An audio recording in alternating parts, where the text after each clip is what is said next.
Salut à tous! Aujourd'hui dans ce petit tutoriel Blender, je vais vous montrer une technique pour créer facilement ces ronds dans l'eau stylisés. Comme ça, vous pourrez créer vos propres scènes arty pleines de pluie.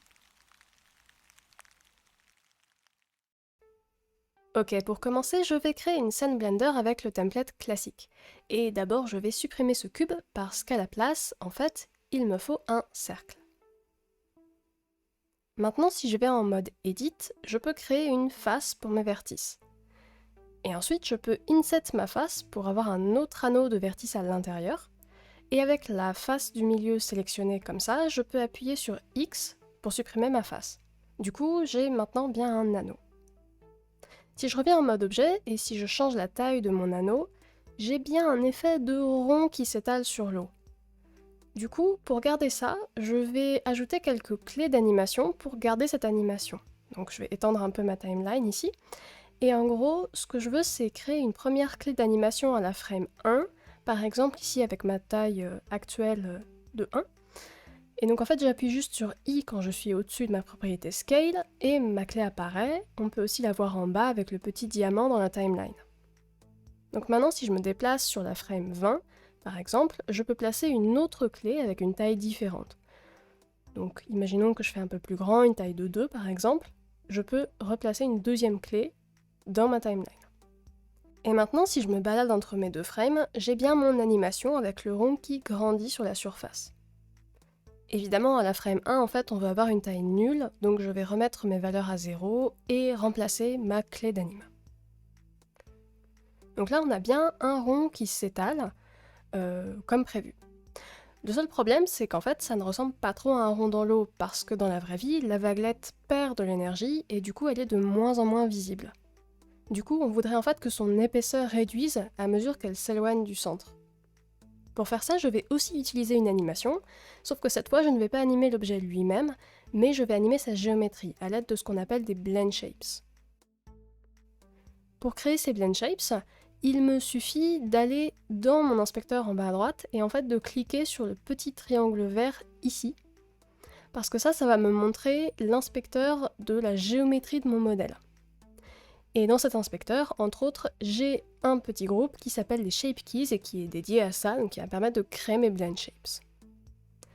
Pour faire court, les blend shapes, c'est un outil qui me permet de stocker différentes configurations de ma géométrie et d'ensuite interpoler entre mes configurations pour obtenir des formes intermédiaires.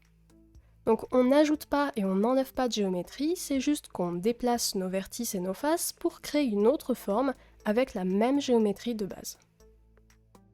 Par exemple ici, je peux créer une première forme de référence, qui est appelée la base, et qui correspond à ma forme actuelle, et ensuite une deuxième clé avec une épaisseur nulle pour mon anneau. Donc si je repasse en mode Edit et que je sélectionne tous mes vertices, je peux changer l'épaisseur de l'anneau, comme ceci, et en fait on voit que cette fois mes points ne sont pas ramenés vers le centre. Ils bougent juste autour de ce rayon de référence. Donc je vais l'amener à l'épaisseur de 0 comme prévu. Et ensuite, je vais repasser en mode objet. Ce qu'on voit, c'est qu'en fait, je reviens à ma forme de départ, parce que pour l'instant, ma clé de blend n'est pas vraiment appliquée. Pour l'appliquer, il faut que je change ma propriété value. Donc si, par exemple, je la passe à 1, on voit que là, du coup, je passe à ma deuxième shape, et ma forme disparaît, parce que comme mon épaisseur est nulle, en fait, on ne la voit pas. Et du coup, si j'essaie une épaisseur intermédiaire, donc avec une valeur intermédiaire comme 0,5 par exemple, j'ai un anneau qui va être plus fin que l'anneau de départ, mais qui n'a pas une épaisseur nulle, parce que c'est un entre-deux entre mes deux extrêmes. Donc si je veux me la remettre un peu en tête, je peux aussi désactiver temporairement ma clé pour retrouver ma forme de départ, voilà, et ensuite du coup, si je reclique dessus, je retrouve ma forme intermédiaire. Donc les blend shapes, c'est un outil vachement pratique pour faire du morphing du mesh vers une autre forme sans avoir à ajouter ou enlever de la géométrie, et ce qui est cool, c'est qu'on peut l'animer. Donc je vais retourner sur ma première frame, et ici je vais placer une première clé d'animation avec ma value à 0. Donc encore une fois, je peux appuyer sur I pour créer ma clé d'anime, puis aller sur la frame 20 pour placer une clé avec ma value à 1. Et maintenant, si je réduis ma frame de fin à 20 pour avoir une animation qui boucle, et que je la lance, j'ai bien ma petite animation de rond dans l'eau. Donc en fait, on a deux mouvements en même temps. On a d'un côté l'objet qui grandit et de l'autre côté l'anneau lui-même qui réduit. Et du coup, on a cet effet de rond qui s'étale et qui disparaît dans la surface. Et voilà, c'est tout pour aujourd'hui. J'espère que vous avez aimé ce tutoriel et que vous avez appris quelque chose. N'hésitez pas à laisser un pouce bleu si c'est le cas et à vous abonner à la chaîne pour voir plus de mes vidéos. Et si vous avez d'autres idées de trucs cool que vous aimeriez apprendre dans Blender, laissez donc un commentaire. Sur ce, prenez soin de vous et à bientôt!